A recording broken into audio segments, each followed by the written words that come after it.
Hello everyone, welcome to the Scumdogs Kennel. I'm your host, Chris Williams, and in today's Cryptid Corner mini episode, we're going to be looking at, once again, two more very bizarre stories. We have a reptilian doppelganger encounter, folks, and a giant snake seen down in Texas. Let's get into the first article titled, Reptilian Doppelganger Encounter. Experiencer claims father was kidnapped and permanently replaced. Let's get into this doppelganger reptilian story, folks. In 1995, when the witness was 15 years old, he claims he saw what appeared to be two government or covert agency personnel abduct his father and leave behind an identical replacement. What followed, according to the experiencer, became a terrifying pattern of intimidation, forced compliance, possible experimentation, strange scars, suspected implants, and the eventual belief that the replacement was not human. This report is being presented as an experiential narrative. The exact location has not yet been provided, so regional comparisons are limited until further information is available. Let's get into this case file now. Date of incident 1995. Witness age at time 15. Location undisclosed. Primary phenomena: alleged government abduction, reptilian doppelganger, cloaking, forced paperwork, possible MyLab style encounter, suspected implants, anomalous scar, mental experimentation. Entities reported: human appearing government agents, reptilian cloaked as the witness's father, short human or gray cloaked as human, special forces type group. Key claim: witness alleges his real father was kidnapped and replaced by a non-human doppelganger. Witness emotional state: fear, long-time trauma, reluctance to disclose unresolved concern about his real father. Very interesting if this is all true, folks. Let's read the actual story that the experiencer actually has for us to read through today, folks. Let's get into it now and hear exactly what happened to this man when he was a teenager. I was 15 years old when this happened back in 1995. It was one of the most horrible things I have ever experienced. Even after all these years, I am still frightened by it. I witnessed two men who appeared to be government agents or some type of secretive agency personnel kidnap my father after they took him. They left someone else in his place. This person looked exactly like my dad, but I later came to believe that he was not my real father at all. I believe he was a reptilian, cloaked as a human being. At first, I did not fully understand what had happened. The man looked identical to my father, but as time passed, he became increasingly rude and strange toward me. He would talk to me, and at times, he even demonstrated what appeared to be a healing abilities, using only his bare hands. He also made disturbing comments about humanity. He told me that humans were looked down upon as sheep. He knew that I had seen the two men take my real father away, and he eventually told me that I was next. I became very scared. At one point, I was taken against my will to a place where I was brought before what looked like a special forces group. They forced me to sign paperwork against my will. The man who looked exactly like my father was standing there during this. One night, I secretly watched him while I was spying on him. I saw what looked like a snake's tongue come out of his mouth. That was when I became convinced that he was a reptilian. Very interesting, folks. I say that a lot, but this sounds almost like it's from V, folks, where the reptilian being gives away that it's, well, not human, by basically literally licking its lips in this case, folks. And the reptilian, well, TV miniseries V, well, the beings removed their, well, fake outer skin, and you could see the lizard-like beings underneath. Could this be the same case here, folks? That there's a reptilian entity, maybe using some sort of disguise, or maybe a shape-shifting ability, or maybe somehow it could implant the facade of this guy's father in people's minds, and that's what they saw telepathically. All I can say, folks, while this sounds very good, I think there's a possibility that this story could basically somehow be not exactly true. Maybe this man did have these experiences, but maybe they were implanted into his mind, because they sound very reminiscent of other reptilian accounts, fictional ones, like I said, the mini TV series from the 80s. I'm just saying, folks, I would not be surprised if basically people would implant false memories into people, and basically these false memories followed something like a TV series. Just saying, folks. Either way, let's continue. There was also a very short human helping him. He looked like a small person, and I believe he may have been a gray, cloaked as a human. I heard the two of them speaking in English, but they then began speaking in what sounded like an alien language. To me, the language had a strange Far Eastern sound. I am here to say that these beings can cloak themselves, they can simulate our world, and operate undercover. My real father, the one I saw taken away, was retired military. Often wondered whether he had been involved in something secretive, or whether he had done something connected to the government that led to all of this happening to me. I also discovered what I believe were implants under my skin. One felt like an upside-down triangle or a diamond shape. I also remember being stabbed, then heated with their eyes, which left a strange scar on my leg. Not bad, but as I said, folks, the implants, and the other experiences he had, folks, as I said, I've heard these kinds of stories before in other, experiencer accounts, as well as basically in fictionalized stories on TV and in movies. Could it be possible that this man is only basically saying what he believes is real, folks? Maybe he's been influenced by media, and this could have an effect on his story as well, folks. I can believe that too. I can also believe that basically someone influenced this man basically to believe all of this as well. But then again, there's also a chance that this did all happen, but not exactly the way he says it. But there's a definite possibility that this stuff happened at some level. Let's now continue once again and finish off this guy's story.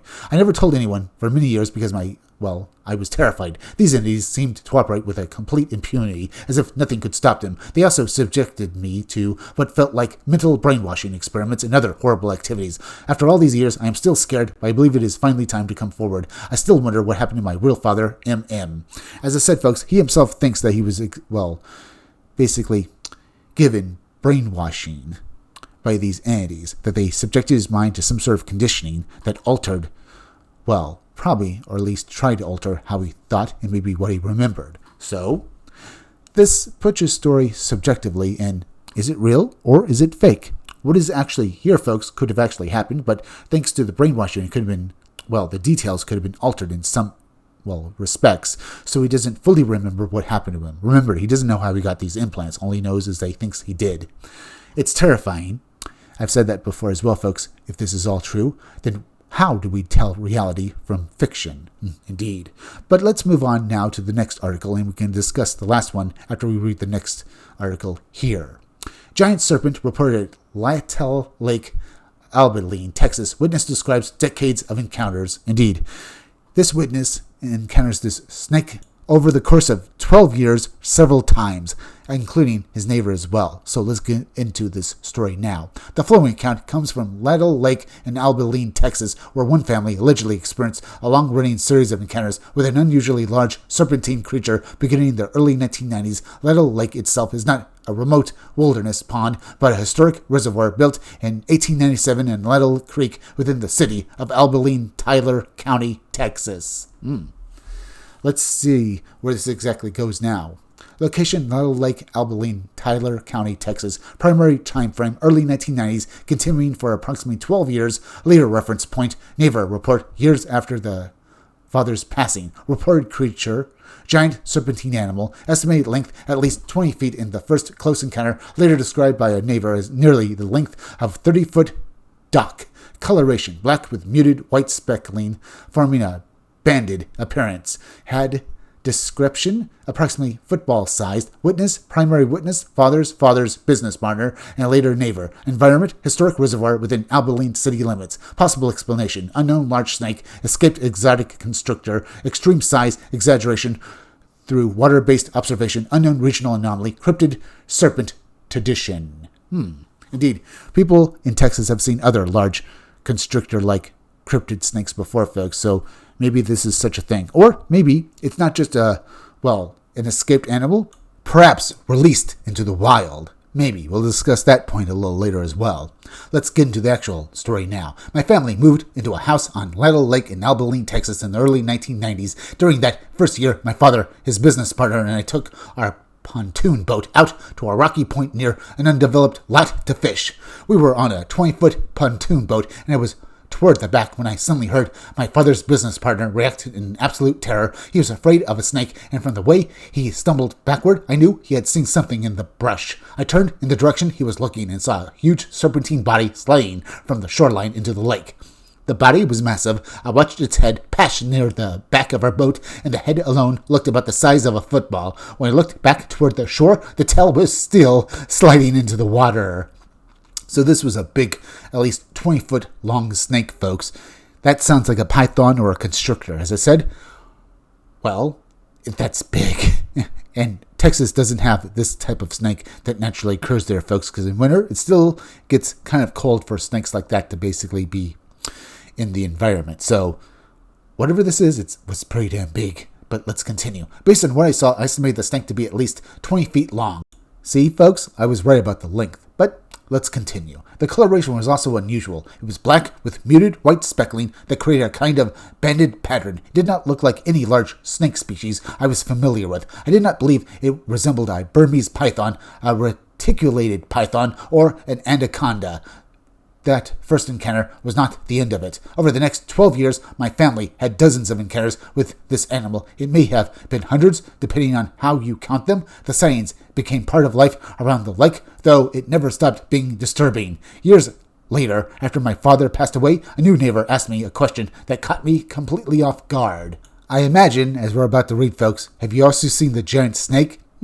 And let's see if he is going to say that. He asked, have you seen a giant snake in this lake?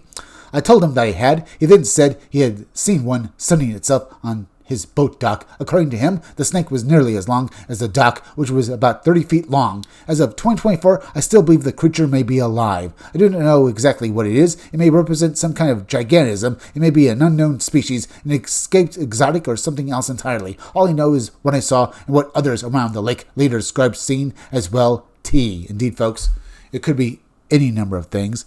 Gigantism? Well, maybe, but I kind of doubt that basically a Texas snake, even if they do get around basically 8 feet long, I would guess, that basically the biggest, could basically be 20 feet long like that.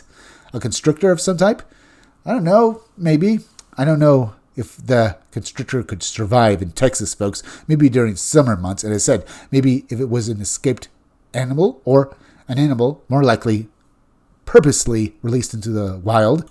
On purpose. I can believe that some idiots thinking that the snake could thrive in the hot environment of Texas, at least for a while, folks. That I can't believe. But remember, Texas is basically hot during the winter as well, folks, but probably not nearly as hot enough to basically sustain a freaking python or an anaconda.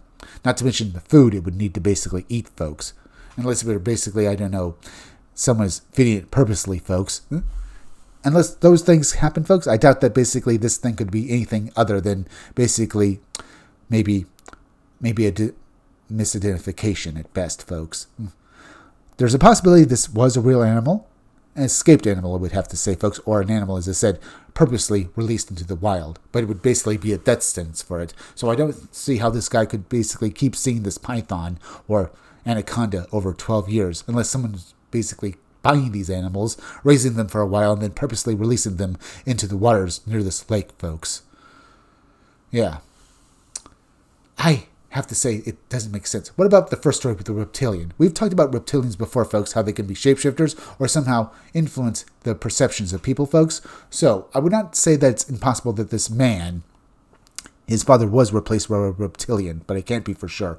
All I know is that people keep having these experiences with reptilians and gray aliens and other apparent alien beings, folks. They could basically also be cryptoterrestrials, maybe people who live here on or in the earth, folks. So maybe there's some sort of grand conspiracy with these beings, folks, to basically try and, I don't know, mold or control mankind. Or maybe they're here for friendly purposes. I don't know. In this story, it doesn't sound like it. But in both accounts, people have seen something, and they generally do sound like they're telling the truth. All I can say, folks, is that, yeah, I would have to say the python story or the giant snake story here, it sounds feasible because someone could basically have an animal that escaped from a menagerie or a zoo, or maybe someone released it on purpose because they basically bought it. And like basically, if you buy an alligator, it'll keep getting bigger and you got to get rid of it at that point, folks. So it's possible. Either way, we're at the end. So please go subscribe to my YouTube channel. Read comics, they're bad for you. You can use the YouTube link down below in the descriptions or the chat to go subscribe to me. Now, hit that like button for me. Make sure you're still subscribed. Leave some comments down below. Hit that bell for notifications. Make sure to hit the part of the bell that give you all future notifications. And please, share this video out. I'm Chris Williams from the Scumdogs Kennel. Thank you all for joining me. I'll be back again tomorrow with another great video, so be sure to come back again then. Until next time, folks, I'll see you all again soon.